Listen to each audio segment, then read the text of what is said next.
તો આ તરફ ગીર સોમનાથમાં વેરાવળમાં મહિલાના શંકાસ્પદ મોતનો જે આખો મામલો છે, મહિલાની હત્યા કઈ હોવાનો ચોંકાવનારો ઘટસ્ફોટ થયો. હત્યા કરનારો સિરિયલ કિલર હોવાનું ખુલ્યું છે.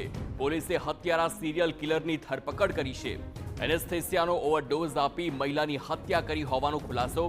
હુડકો સોસાયટી વિસ્તારમાં મહિલાની હત્યા થઈ હતી. મહિલાના ગળામાંથી સોનાની જે પ્રકારે ચેઇન અને બુટ્ટીની લૂંટ કરી હતી.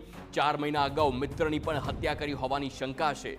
દારૂમાં મોર્ફિન નાખી મિત્રને મોતને ઘાટ ઉતાર્યો હોવાની શંકા છે. દાગીના અને રોકડની લૂંટના ઈરાદે હત્યાને અંજામ આપતો હોવાનું સામે આવ્યું.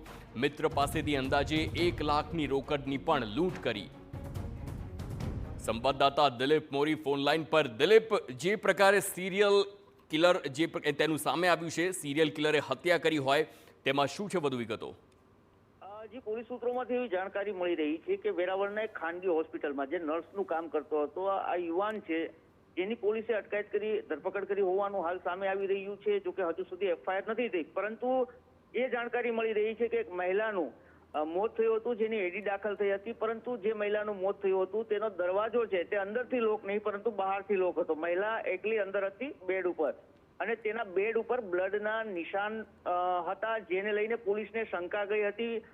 પોલીસે તેને પીએમમાં ખસેડાયા હતા, પરંતુ આ મહિલા થેલેસીમિયા ગ્રસ્ત હતી અને તેની સારવારને લઈને આ યુવાન છે જે ઓળખીતો તેની શેરીમાં તેને કહ્યું હતું અને તેણે એનેસ્થેસિયાના ઓવરડોઝ આપ્યા હતા અને તેના કારણે તેનું મોત થયું હોવાનું હાલ તો બહાર આવી રહ્યું છે. પરંતુ તેના ગળામાં જે સોના ચાંદીના ઘરેણાં હતા તેમાં દાનત બગડી હતી અને તેના કારણે તેણે આ હત્યા કરી હોવાનું મનાઈ રહ્યું છે. સાથે બીજો એક પણ હત્યા થઈ હોવાની જાણકારી મળી રહી છે કે તેણે તેના મિત્રને 4 મહિના પહેલા શરાબની અંદર શાયદ તેને મોર્ફિન નાખીને તેને મોતને ઘાટ ઉતાર્યો હતો અને ત્યાં પણ તેને લૂંટ કરી હોવાનું મનાઈ રહ્યું છે. જોકે હજુ સુધી પોલીસે આ સમગ્ર મામલે કોઈ ખુલાસા નથી કર્યા કે હજુ સુધી કોઈ એફઆઈઆર નોંધાઈ હોવાનું પણ સામે આવી રહ્યું છે, પરંતુ પોલીસ સૂત્રોમાંથી આ જાણકારી હાલ તો બહાર આવી રહી છે. જી બિલકુલ, આભાર દિલીપ સમગ્ર માહિતી બદલ.